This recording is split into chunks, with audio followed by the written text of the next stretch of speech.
Hi, Dr. Salem. Hey there, great to see you again. How's everything going?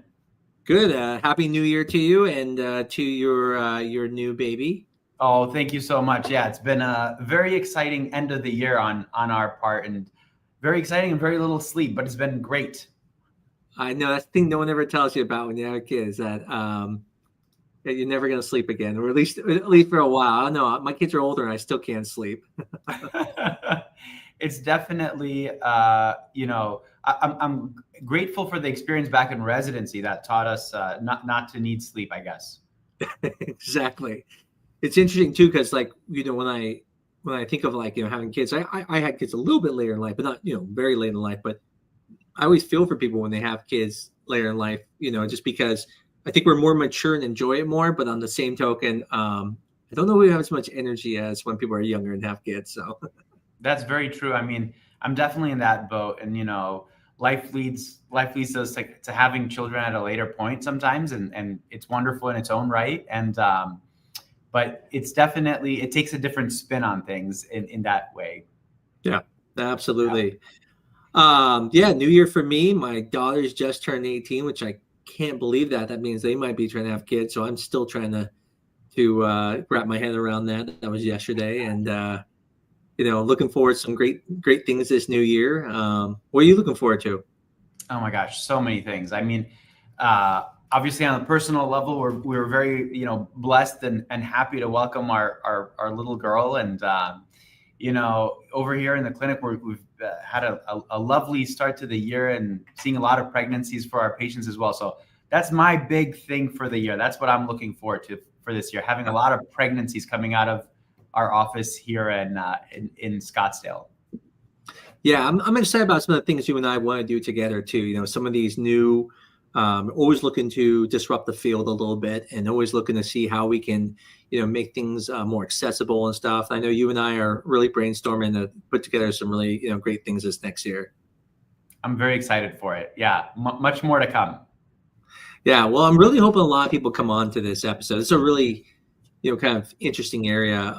Matter of fact, one of the patients I spoke to today, I get a lot of consults but people are a little bit more mature, people who are like 45 and above. And, I when I talk to them, I'm, always trying to prepare them for the idea that most will need donor eggs. Very, very few can do it with their own eggs. And it's a tough question to talk about. And, I thought some of the things would be cool to talk about tonight is just our view of, what it's like approaching it and what we do. And then also, I'd love to have people come on and ask questions themselves because, to have that patient view other than just what we see, from our appointments. So. Yeah, no, absolutely. I mean, this world of, using donor eggs has existed for a long time, but I really think it's been brought to the foreground. It's really become very mainstream for exactly the reason that you just mentioned, which is that, and honestly, the reason that I just mentioned, which is that many of us are waiting, till later in life to have our first baby and certainly our second baby. And as a result of that, things sometimes just don't happen as easily or don't happen the way we initially imagined they would happen or the way they describe them in the movies. I'd love to talk today also about celebrities and celebrities that have been, gotten pregnant at 48 and 49, and what's going on there.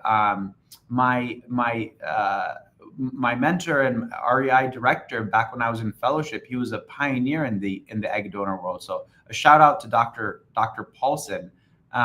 Published some very important papers on that. But he very oftentimes spoke about the importance of having the conversation about donor egg early on in the process, just so that people understand there's this other option. So I don't know, maybe one place that we'll just kind of start the conversation is, you're having these patients that are maybe in their mid 40s, maybe some of them are candidates for IVF. I'm curious, when do you introduce the conversation of an egg donor, and how does that look like to you? Yeah. You know, I'll give you an example this morning when I had that conversation. I think anytime someone is in the realm, even on the very first visit, like I said, pretty much if anyone's about 40, 5 and above, Yeah. directly from the very first conversation, what I do is I like to introduce the fact of what we think of as, yes, people can get pregnant at 45, but the fact is the chances with their eggs are going to be so low that I start that conversation off. And I always tell them, listen, we are always willing to try with your eggs. There's nothing wrong wanting to try. Yeah. But I try to explain them by the end of it, by 45 and above, the chances with your own eggs are well below 5% of it working. Yet with donors, with up to 6 eggs, you can have, up to an 85% chance of coming away with it. Mm-hmm. And so I introduced it in the beginning, and the way I always try to introduce it is not as a like almost an alternative, but just saying like, hey, this is in your back pocket. This is something you have always to use. You don't need to jump to it. But I also look at this idea, I've even done podcasts on this about this, bucket of money that you have to, build your family with. And, if you're spending it all on a very low chance with your own eggs, then you may not have the money later to use for donor eggs. And so I think that's why it's so important for me to get across in the beginning that we can do this, but you may not have anything left. And as a matter of fact, I see this. I see people come from other clinics where, this is not to be down on them, but, it just, they are listening to patients so much that they're like, yeah, we'll do what you want with your eggs. And then the next thing to know, it doesn't work. And now they're like, we want to do donors. They can't afford it. Yeah. So when I'm saying, I'm never saying it as like, you have to do this. I know there are clinics that tell them that. They're like, we won't even take you. You have to do donor eggs. I'm willing to try it. But I also think it's important for them to understand that if they don't even think of that and they're just going down one path, what they may realize is that, they won't have the money to do the donor eggs. And there's some people who don't ever want to do with donor eggs. I'm one of them. I did a whole podcast on that too, about how when I grew up, my dad was like, if it's not blood, it's not family, and I remember even telling him one time I was thinking about adopting a kid later in life. And he said, well, I'm not sure I can love him as much. And I just thought in my mind, like, what? Why would you not love him as much, So I was, raised in a very weird family from that standpoint, from my dad's view, that, made me question. So I was even afraid to use donor eggs at that time, or donor sperm. And when my wife and I later, when it came down to it, we thought we might have to, my view changed a lot. And that's one of the things I go over in my personal story with patients, how my view of using donor eggs or donor sperm changed so much after I had my kids, because I then realized that my kids are my kids, not because of my DNA, but my kids are my kids because of how I raised them. The things they learn from me. I mean, like I look at my daughter Melina, and she's like a spitting image of me. I mean, she all like the she's gonna be very successful in life. I can see it in her, and then they have things that I'm like, where'd they get that from? I don't think that's my DNA. What is that? So, it's the DNA just makes people think that they look like you. But in the end, I mean, I always tell people, if someone says your kid looks like you, you probably have some funny feature, and that's what they're commenting on, going, oh, look, not everyone's eyes are close together. Those kids' eyes are close together. That's their kids, And so that's my big thing in the beginning is not making it, I feel like a lot of places they kind of force on people, like, you're going to need to use donor eggs. And for me, it's more about, hey, here's another option. I'm not going to force it on you, but I want you to know about it. And I want you to understand why. Not just because you have to, but because this could be the only option, and I want you to know it's a back pocket before you run out of those funds. And then the third thing is just to look at it from a different view, not to look at it as like, oh, I'm defeated and I'm not getting there, but more from the standpoint of the view of, they are still my kids. I'm still carrying them. It was just a different route I had to go. And that's why I always say everyone can always become pregnant eventually. There's always options. It just may not be the route we originally took. Mm-hmm. Mm-hmm. Yeah, I think that's such a good point. And, it's a tricky conversation. I mean, I'll be the first to admit it. And, because of all these things that we're mentioning, I think a lot of people, never wanted to go down that route. Very, very few people are thinking when they start their fertility journey that they're going to be using a donor egg. There's also the ethical, religious portion of it. Some people, it's just a hard line in the sand. They say, hey, thanks, Dr. Amos or Salem, and, thanks for filling me in on it, but that's just a hard line in the sand. I'll never be able to go there. And that's part of their journey as well. And I think what this podcast, the stream today is really for is for those people, but mainly for the people that are exploring this option and trying to understand what are the benefits of thinking about an egg donor cycle and becoming a mom, becoming a parent through that process. And I want to talk a little bit more about, how and when, like, we phase it in, because just like you said, it's definitely not something where we're like, oh, you could use your eggs or a donor eggs. They are different things. I mean, they are actually different processes. They are different things ultimately. But at the end of the day, there's one thing that's always going to be the same, which is it's your child. And I've never ever spoken to a parent who had a child from donor egg who said anything that made me think they loved them any less than a child that was conceived from IVF or a child that was conceived, the old-fashioned way. It's the same bond that I keep hearing over and over and over. And I've talked to a lot of psychologists over the years. I said, have you ever seen a difference there? And without fail, what I keep hearing over and over is no, it's a very, very, very much the same bond. I mean, there are different challenges. There are some things that parents will have to disclose to their children at some point, that kind of a thing. But it's very, very much of a similar bond. But I bring it up just like you. I mean, I bring it up pretty early on, especially among couples where, we're looking at things and we're like, okay, the odds of success are low. And I don't want to lose sight of our family building goals. And just like you said, if there's this pot of resources, pot of money, whatever you want to call it, or maybe it's your benefit, your fertility benefit, it's a limited number of cycles that you can do or whatever it might be. I always try to make sure that we're talking to them early about it so that people don't kind of blow through their budget on a low percentage attempt. And then once they're like getting to the end of, 3, 4, 5, 6 tries, then they're like, okay, now I want to do donor egg, but oh my gosh, I didn't realize it costs X amount. I didn't realize there were these things to consider. And of course, by the way, this is something you and I very much agree on. It shouldn't cost what it costs nationally. It should be a much more affordable, accessible, available to everybody.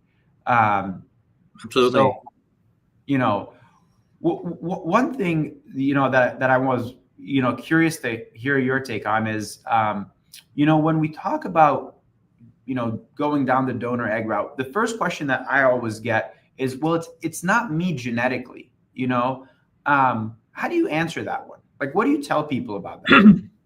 Yeah, I actually like to talk to people about the fact that when you have a kid anyways, it's not your genetics either. And I remind them that what makes you, right, may not be the DNA you pass along. We only pass half of it along, right? So the thing that maybe gives us blue eyes, we may not pass along to our kid, right? The little features we have. That's why you have the cousin or the brother who like everyone thinks is the milkman's, son or son or daughter, right? Because that's that thing where that's in the DNA that got passed along that maybe they represent you. And so that's not uncommon. That's why a kid has red hair and the rest don't, So from that standpoint, I try to let them know that we like to think of it as our DNA, but it's really our parents' DNA, right? That they're passing down and we get like a combination and then we pass along some of it and it's completely rearranged. That's why every egg, every sperm is slightly different. It makes a different rearrangement. So I tell them, this is why people pick usually a donor egg that they feel will be similar to them, right? And so then that way it gives you at least that comfort of feeling like, things are the same. But I go back to that question of nurture, versus nature. And this idea of, if you look at groups, like you look at groups, Indian groups, Asian groups in America, Jewish groups, certain groups seem to do better in certain things, right? Have higher incomes, have success. And it's not because the genes. It's not because someone gave a gene to be better at math. It's this idea that it's how you train them. And so that's one area I start with to explain that, your kid can be anything you want it to be, but it's going to come from you. And I mean, kids copy everything. I just watched a TikTok video where like kids were saying cuss words because they heard their parents say, and like the guy was doing it and goes, oh, damn. The kid goes, oh, damn. And it's like, that's the point, is that they're learning from you. They're a blank slate you're working with. And so I remind that. But then there's also, I tell them, epigenetics, like there is a portion of them that does get imprinted in a different type of way. None of the DNA goes on it, but the way they carry that pregnancy, the health during that pregnancy, all of that turns on and off DNA that's already in the baby, So there are things that I said you are still influencing it even through in utero, although it may not be directly chained in DNA. And that's the other thing I bring other people to again about DNA. It's just because your DNA says something doesn't mean that's what's going to happen later in life because of methylations, epigenetics. And so it's just one of the things I think we've learned that DNA is not the written rule.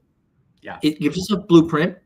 It's going to tell us we have 2 arms. It's going to tell us we have certain things. Like my kids, unfortunately, they're going to have a little bit bigger nose and stuff like that. That's okay. But they're going to have their own things too, that will develop and stuff in life. And so it's just a blueprint. It's just a blank slate they get to start with. So, yeah. Don't get me started on the big nose. I mean, look at this guy over I know here. you, and this is why we're good work together. Like, I agree. I think the big thing here when we talk about this idea of genetics and it can be something that we do fixate on a lot because, we have a more sophisticated understanding of biology and everything now as a society. And, yes, roughly 50% of the genome is going to come from, the biological egg donor and 50% from the biological sperm donor. But there's that issue of imprinting or epigenetics, which is basically saying, the mother who is carrying the pregnancy directs many of the genes to be turned on and off in a specific way. That's one thing. The second thing is the maternal environment has a massive influence on how that pregnancy is developing. Her nutrition, her, abstaining from smoking and alcohol, sleeping well, exercising, massive impact on the health of that baby, her medical conditions, all these things, they really play a big role on the development of that baby and all the downstream metabolic things that baby will have. You can help them prevent them from having, high blood pressure or high blood sugar, or all these various things. They'll hear your voice throughout pregnancy. That's going to be the maternal voice. They're going to affiliate that immediately. So we know there's all this reproductive biology that happens outside of the bounds of genetics. I mean, genetics is like the inner circle, but then there's all these concentric circles around it. And then, there's the whole nature versus nurture, which is massive, like you've already very well described there. So I think that's a really, really, huge part of it. I think there are some interesting avenues though that come up. And I think this is one of those with egg donors, and it's not a common one, but sometimes people say, well, wait a second, my sister's 34. Could my sister donate eggs for me to use? Because I basically have the same genetics, more or less, as my sister, or maybe it's my cousin. And this always is a very interesting, topic. It comes up in certain situations. Now, obviously, a lot of people, they don't feel comfortable asking that person. They don't have a person like that they can ask, or that it just doesn't go anywhere. But let's talk about that one first, maybe just for a quick second, because this is one I'm always interested in. What if somebody has a family member who they say, hey, this person wants to be my egg donor? How do we go about, tackling that, dealing with that? What are special things that we have to be aware of and things that we have to help them avoid? Yeah, I think even again before then, when we're on this whole topic thing, Yeah. When I talk to people about donors, I do explain to them about the donor process, right? And in that, I talk about using anonymous donor. I talk about using a family member. And I think one of the points I think you're trying to hit on is that your sister, even though she might look like you, has the same DNA as you, because again, it came from your parents. It's just what's making you is a slightly different, but you could theoretically pass along DNA from your sister that could be exactly what your kid would have been anyways, because there's that whole rearrangement. And that's why you actually see family members. Well, they have a kid and you're like, wow, that kid looks just like our kid, because when things are similar. And I think one of the questions that came up, which I really want people to know, even if you're not planning on using donor eggs, I guarantee you the questions you are thinking in your head are the same questions that people are going to use donor eggs would ask. So please feel free to come on, ask questions, even if you're not planning on using it, because I promise you, your questions will be very insightful. One of those questions came up was, they were asking about how do you know like which donor to use? Specifically, her question here was, with using donor eggs, how much can you know of the donor to make a decision on which donor to use? And this goes back to that point. Here, I'll look it up here. Oh no, it's covering my head. I won't. This goes back to that point of, when you feel like it's not me. When you pick a donor, you can pick people who, either you feel look like you or have features you have, right? If you're really good, let's say at exercise, you find someone who's also an exercise, or someone who's the same height as you, or someone has the same hair color as you. There are things you can do to try to make it feel for you a little bit more comfortable.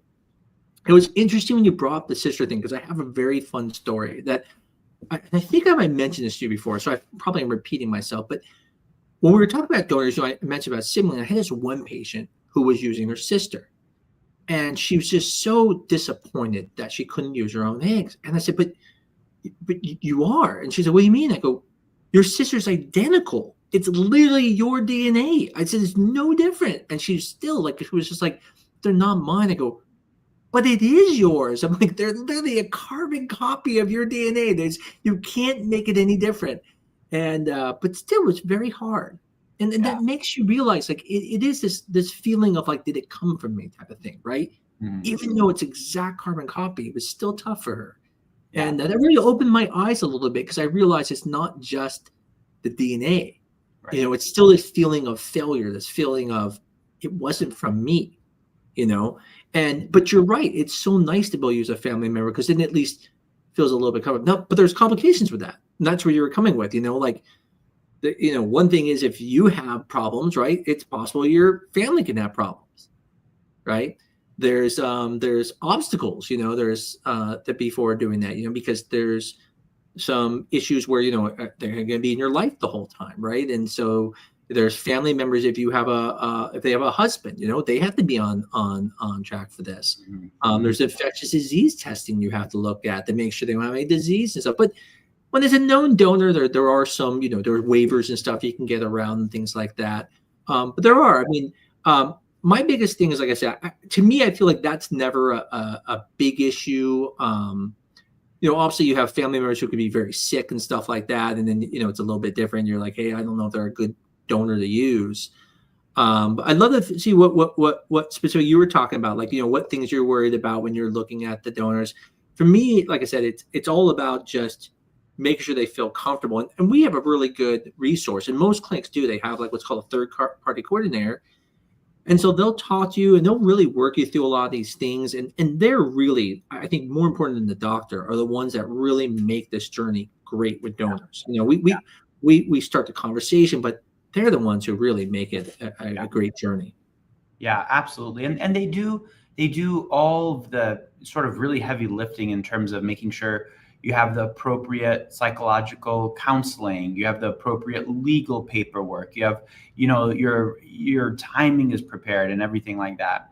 No, the family thing is a very interesting one. And I have also a personal story that I thought was just like a really lovely story. I had a same-sex male couple at one point, and one of them had a sister who wanted to be the egg donor.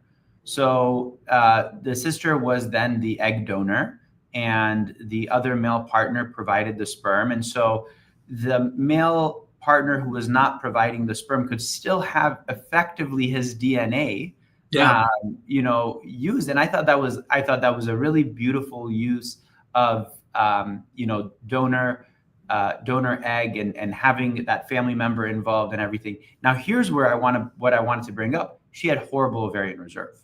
Yeah. So whenever you use a family member, sometimes you can have surprises come up. Maybe they're only 34, 35, but they have a very low ovarian reserve, and the efficiency of a donor egg is kind of bundled up in the fact that usually you'll get a lot of high quality eggs from them.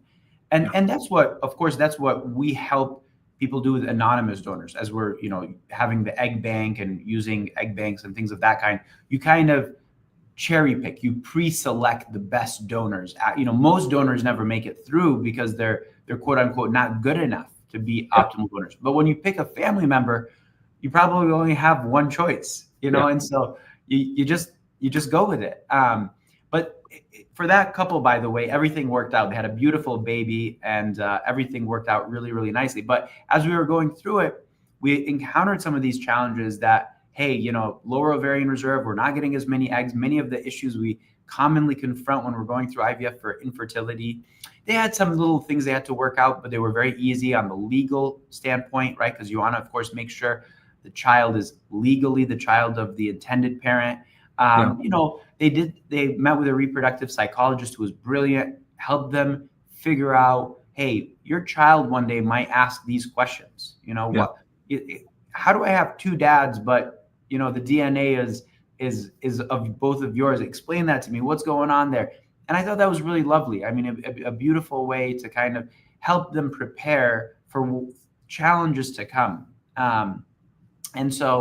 But again, ended up being just a wonderful story of a couple going through with a donor egg. In that case, of course, they needed a gestational carrier as well. And things worked out really nicely, but unexpected things came up when they were using a family member. But I see we have a bunch of questions here, Dr. Amos. Should we start tackling some of these? Yeah, and it's funny when you were talking about that story, because I had something similar where, someone who had this severe diminished ovarian reserve at a young age had a sister who was just like a year younger than her too. She said, well, I'll use my sister's eggs. And I happen to know that the sister went through our clinic because she said to me, the sister's name. And so I looked them up, but she didn't sign a HIPAA form, so I can't tell her anything. And I look, and it's just horrendous. I'm like, oh no. And she's like, do you think I could use her? I'm like, we can have that conversation. I'm like, but I can't have it with you now. We got to get this stuff signed. And so you're right. It's one of those things where you're always, when you're going over these different donor things, you're always willing to accept lower chances with family eggs, But the thing is that, again, we go back to accessibility, finances, and things like that. And before we get to these questions, I think something good to explain to people is, what are the different options of donor eggs, right? So, I mean, obviously there is what are called anonymous donors. So this is where someone you don't know goes and donates eggs. In that can be split into two parts. You can have what are called fresh donors, which they go through the cycle for you, and you get all the eggs that they make. So they make 20 eggs, you get all 20 eggs. Some of those eggs are frozen, and people sell frozen donor eggs. Those usually come in batches of 6 to 8, but you can always buy more from different places. And those are usually made by, they have what are called egg banks that have those. And then there's what are called known donors that we're talking about. And usually known donors are family members. It could be a friend theoretically, but it gets a little more complicated then, because, you get worried about, well, what if the kid, they try to get paternity stuff. So there are reasons why people use anonymous, but it's not the only way.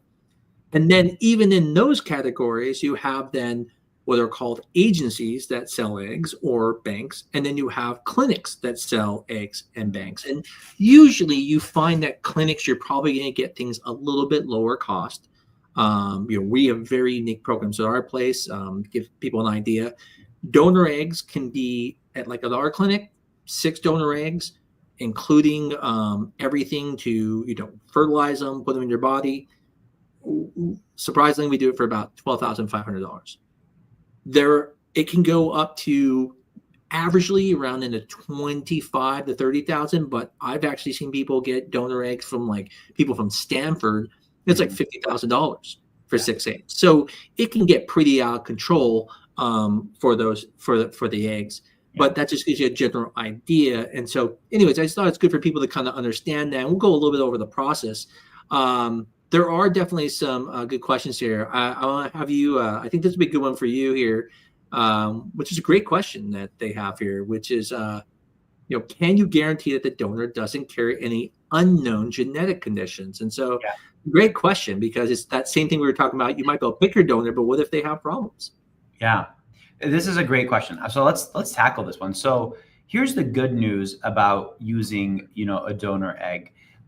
The person going through the donor process, so especially if it's a sort of anonymous donor that's going through this vetting process, they will undergo genetic carrier screening. They'll have the expanded panel, right? You're looking at 500 or 600 different genetic carrier conditions. You're also screening them, their medical history, their family history. You're doing a deep dive as much as you can. I mean, within reason, right? We're not the FBI. We're not going to go there, like, chasing these people around to understand their whole life story. But within reason, medically, we try to get as much information as possible so that we could hand that information over to, the intended parents. So the beautiful thing here, I think, in many ways, is that you kind of have your pick of the litter, right? You could say, oh wait, I'm a carrier for beta thalassemia. So let me make sure the donor egg we use isn't a carrier for beta thalassemia as well, because then it sets up my child to possibly have a risk.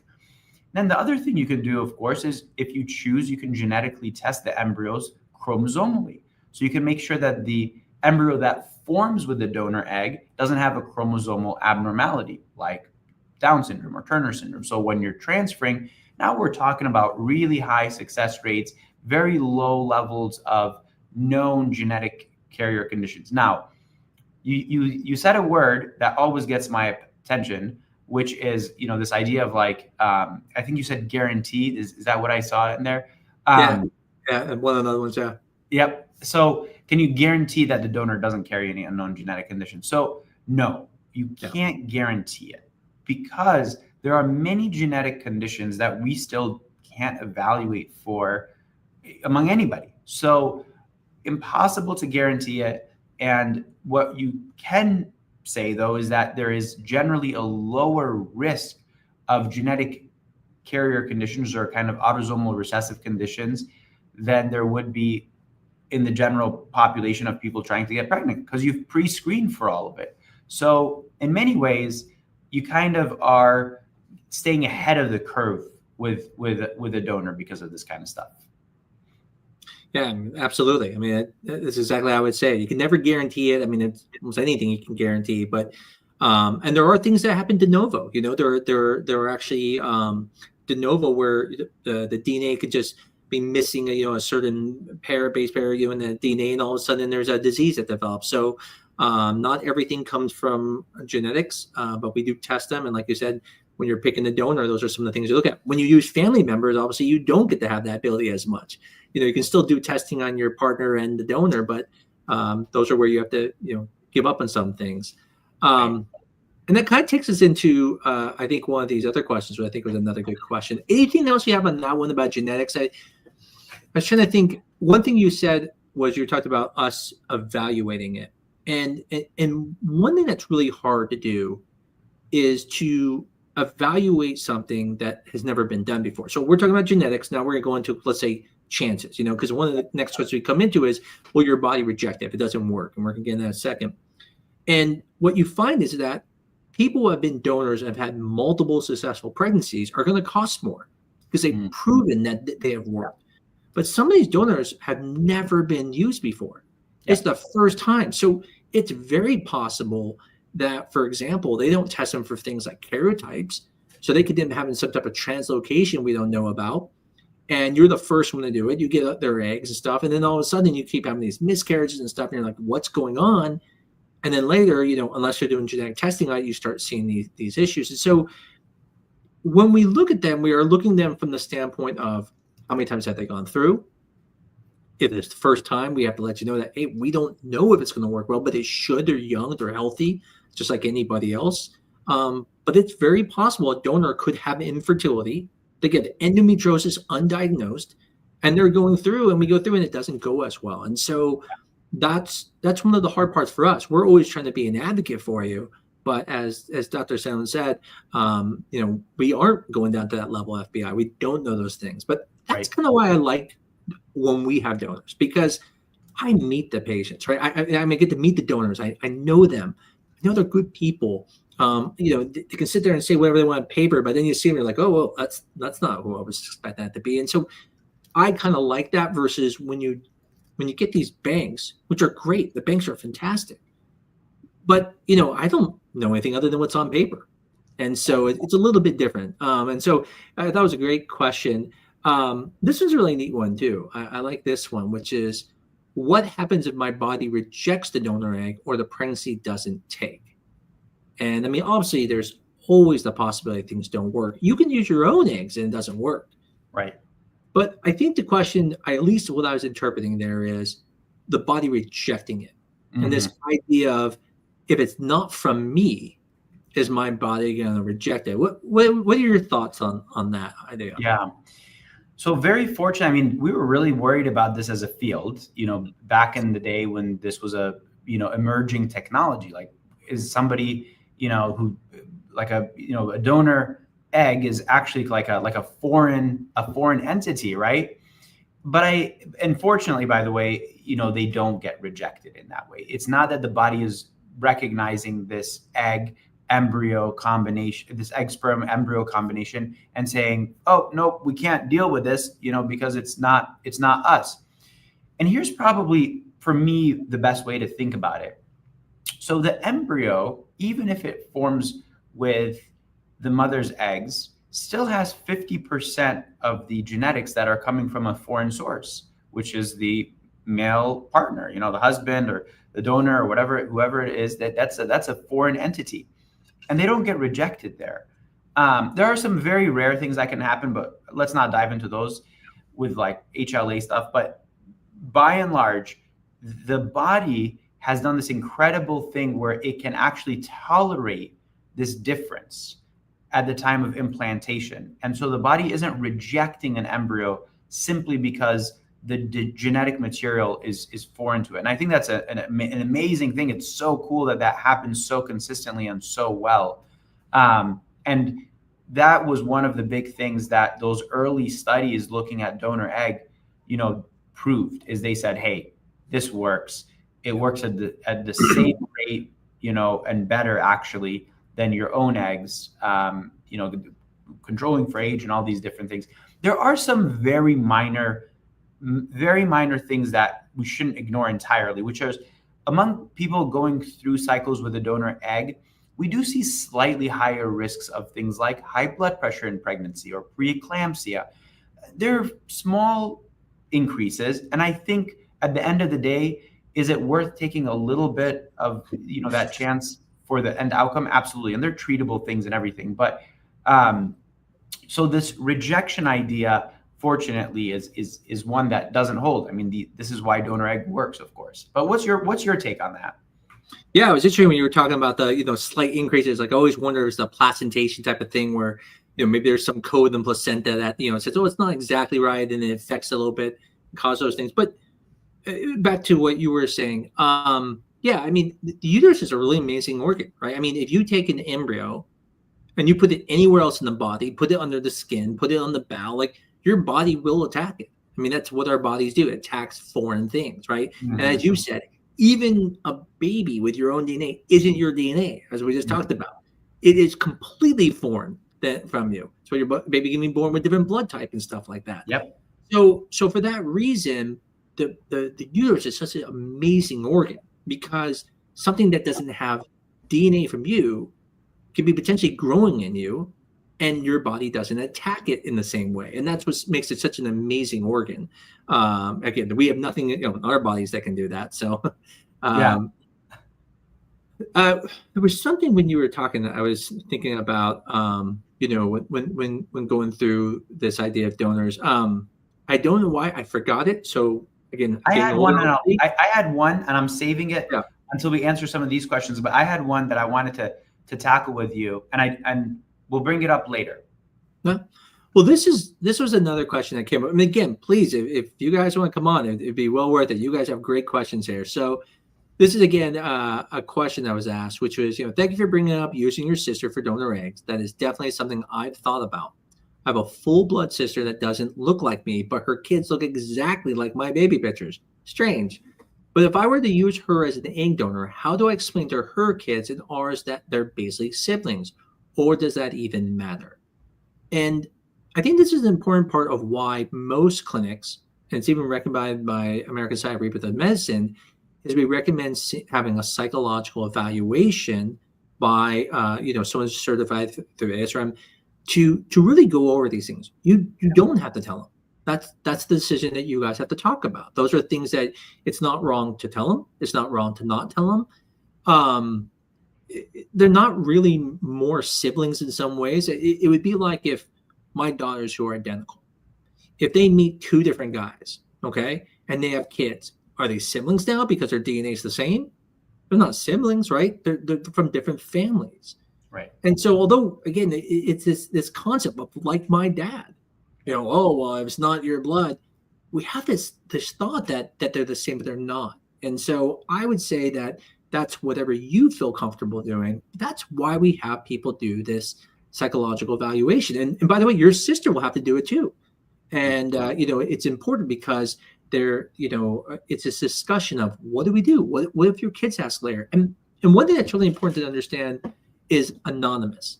When back when I was first starting, I mean, it truly was anonymous. Mm-hmm. There is no more anonymity anymore because with the 23andMe and all those different tests now, anyone could theoretically find out that they're not, from the same DNA now. It's changed. And so it is good to have this discussion with the psychologist to, talk about these things. Right. What were you going to say about that same principle? Yeah. I mean, I think that, so one thing in this specific case, so it sounds like you have a sister who might be helping you with donor eggs, which is awesome. And your sister had, presumably her partner, it would be different than your partner.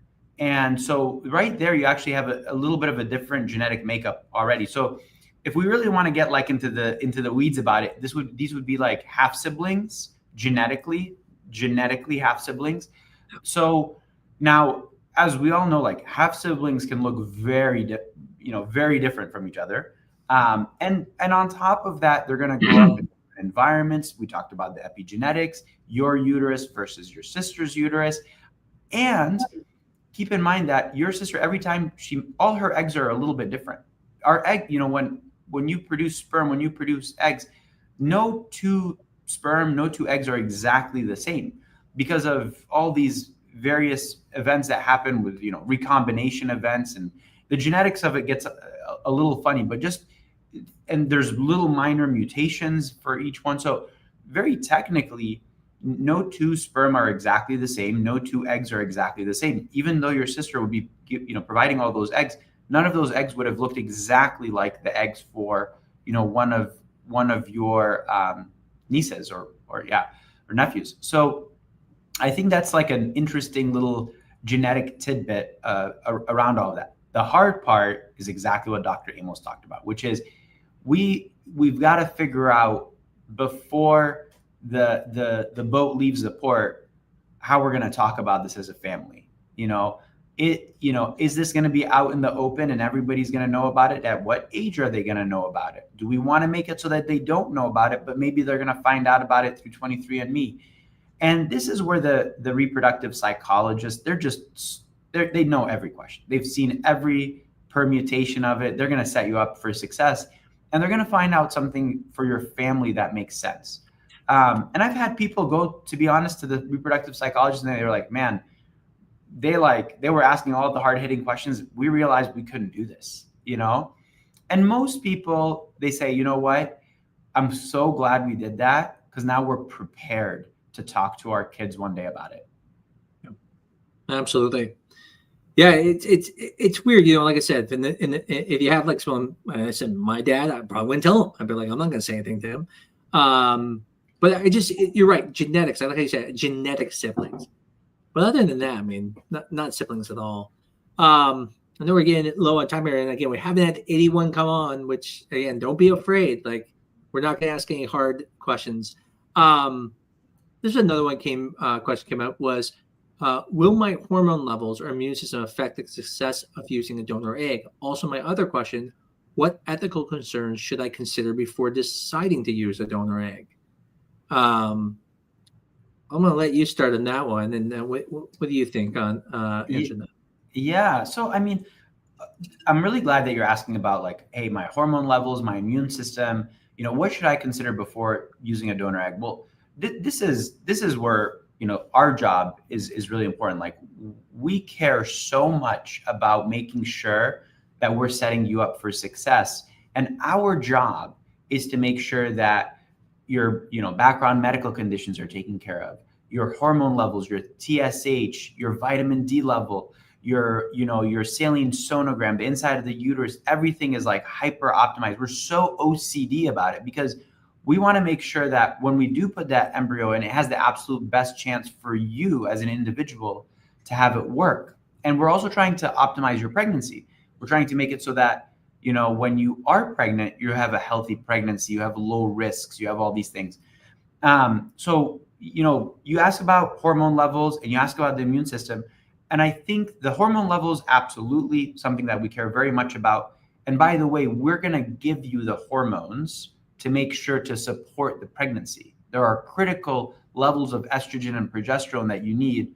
And that's our job. Our job is to make sure you get what you need. Now, the immune system is an interesting one.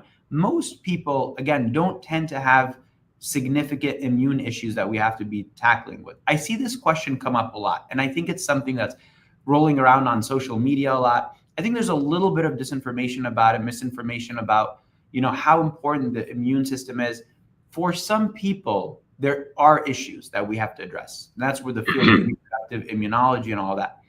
For most people, they do fine without any major interventions there.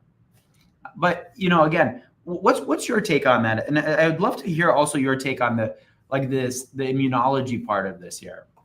Yeah, I think one question to hit on while you were talking about that is when using donor eggs, the age doesn't matter as much either. So there's kind of thought there's hormone, as you said, we will give all the hormones needed to support the pregnancy. So, I'll hear patients say to me like, oh, I'm worried it's not going to work because I'm 45 or 47. I'm like, well, no, it doesn't matter anymore because even if you're in menopause, we will provide all the hormones in the beginning and then the baby takes over and the placenta will make every hormone it needs. And so there is not going to be a lower risk just because you are menopausal. We're able to support that. So I'm not sure that's what the question was about, but it's definitely something for people to be aware with.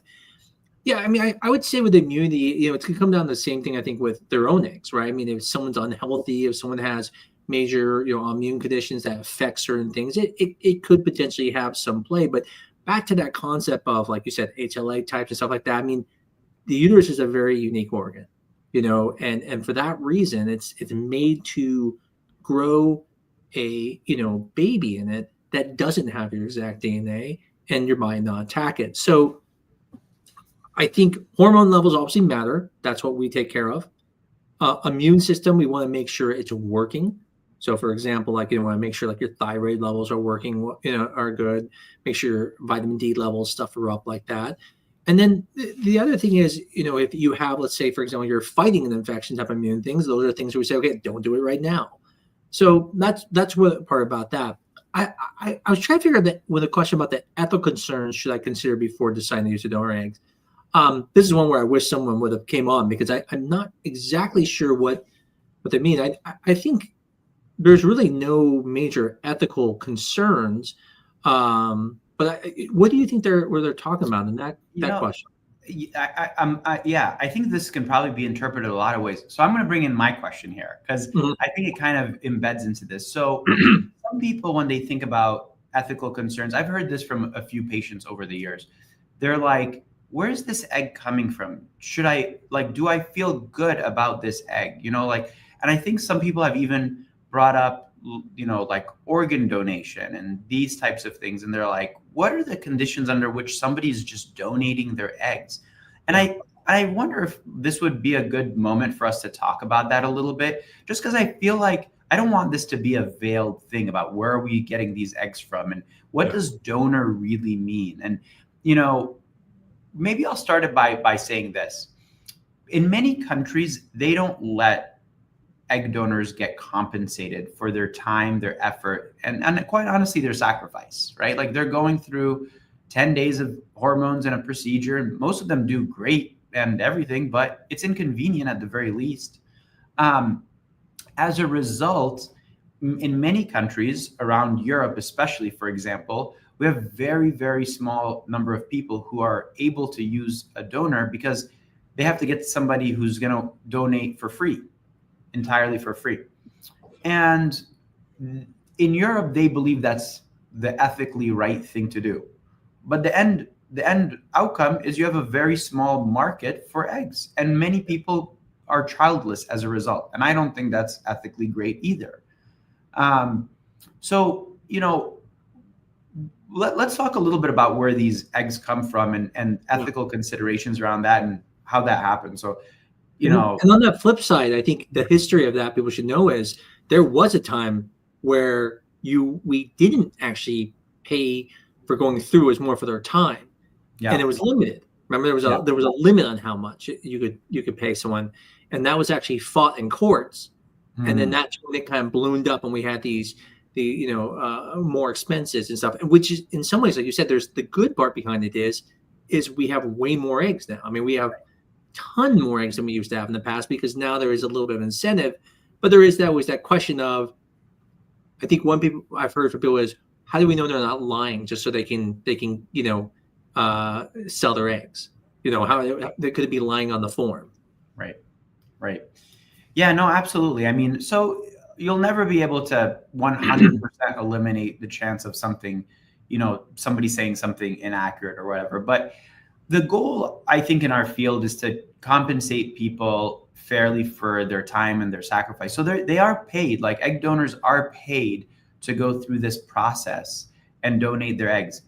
I think ethically it's very different than, let's say, donating a kidney or donating something, like that, because these are eggs your body would get rid of naturally anyway in that cycle. Whether you're on birth control pills or whether you go through a egg donor cycle, your body's naturally getting rid of those antral follicles that cycle anyway. So it's important for them to remember that this doesn't decrease their fertility in any way. We have studied it up and down with regards to the medications. They're actually limited in how many times they can donate so that they don't take on too much risk. I mean, very technically, there's a very small amount of risk with the procedure, but that's kind of embedded in their compensation. So when I was a med student, I don't know if you remember this, Dr. Amos, but I met Dr. Amos when I was actually a med student, and we were at the Mayo Clinic, and he was a very important OBGYN resident at the time, and I was a lowly med student. But one of the things we did, us med students, because we weren't getting paid, is we would go in and donate blood and have little biopsies and little things done for $25 and a cookie, and we were perfectly happy with it, to be honest. And it was in the name of science. We were helping things out, but it was kind of nice to get a little compensation for it as well. This is obviously that on a bigger scale, but again, so I think it is important for the people who are getting these eggs to know where they're coming from and to know that it was kind of ethically, ethically done, and sourced in a way that was beneficial for the donor as well. Yeah, I don't know. What are your thoughts on that? Well, I think you nailed it perfectly, and I think that's probably what they were talking about. I know we don't have a lot of time left, and I wanted to touch on a few things, and these things are some of the conversations I have with people about when they're trying to pick a donor.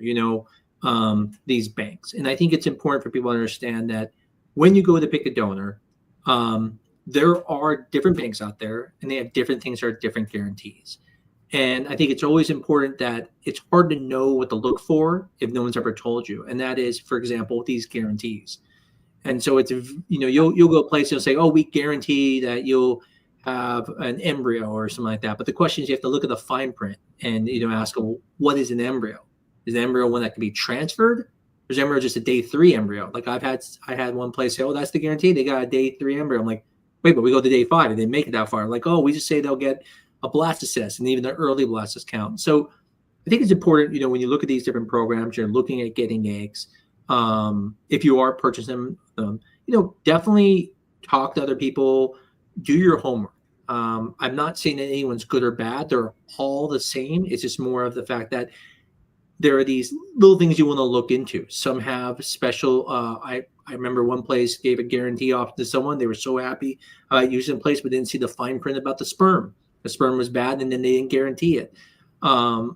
So it's sometimes you feel like going, a certain route using a certain donor or different things. But those are the type of things, I think, when you're trying to find donor eggs. One of the things I want to do, it's actually something I've been working at with Scott, one of my colleagues, is I want to make a repository where you can find all the donor eggs, where people can just go to it and don't have to try to find one or find another place. It'd be nice someday when we can have all of them at the same place so everyone can look at everything versus having to try to find the clinic, that has the donor they want.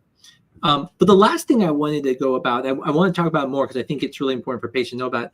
The very last thing I want to talk about, I know you said you have one more thing, but what is your thought on eventually using your own cells to make an egg that people have talked about? And I'd love to hear your opinion on it. But what would you say to someone who's, now going to look for donor eggs? Like if you had to give any advice to them, not about you and I as doctors, but like someone say, I'm going to go to agencies, look at what advice would you have for them to look out for or to look for for being a reputable place and things like that? Yeah. There's a lot here, and I could probably talk for 30 minutes about that, but maybe let me highlight maybe like the top 2 or 3 things that I would look for, and I'd be curious what you would say. I think for me, I'm biased. One of the top things that I would look for is a place that doesn't just, sell the eggs, but has an IVF lab and has transfers and has pregnancies. Because what clinics do very well is help people achieve their goal of having a baby. But sometimes these egg banks may not be able to see their outcome well enough to quality control. Yeah. And that's no fault of their own. That's just the product of the way that they're built. So I think sometimes if it's an egg bank in isolation, sometimes, not always, sometimes they might not have inherently like the highest incentives to get a baby as much as they have the incentive to get eggs. So I'm biased. I'm going to just put it out there. Number 2, I think if you find 2 donors that you love and one of them has proven fertility in the past, go with that one. Yeah. And then number 3, think long and hard about what your big goals are for your family. If you want 2 children, make sure you get enough eggs and create enough embryos if you want them to be genetically siblings, right? So again, we talked all this about how the genetics may or may not matter that much to an individual. But what I found in the past is sometimes people come up and they're like, oh man, I really want them to be genetic siblings. It doesn't matter to me that it's not my egg, but wouldn't it be nice for brother and sister to be related? And if you do, make sure you're thinking about that ahead of time. How about you? Yeah, so you nailed 2 of my 3. Okay. On that, one of them, like you said, is I always want to, when I talk to patients, I don't talk to them about just this pregnancy. It's about their family, right, that they're building.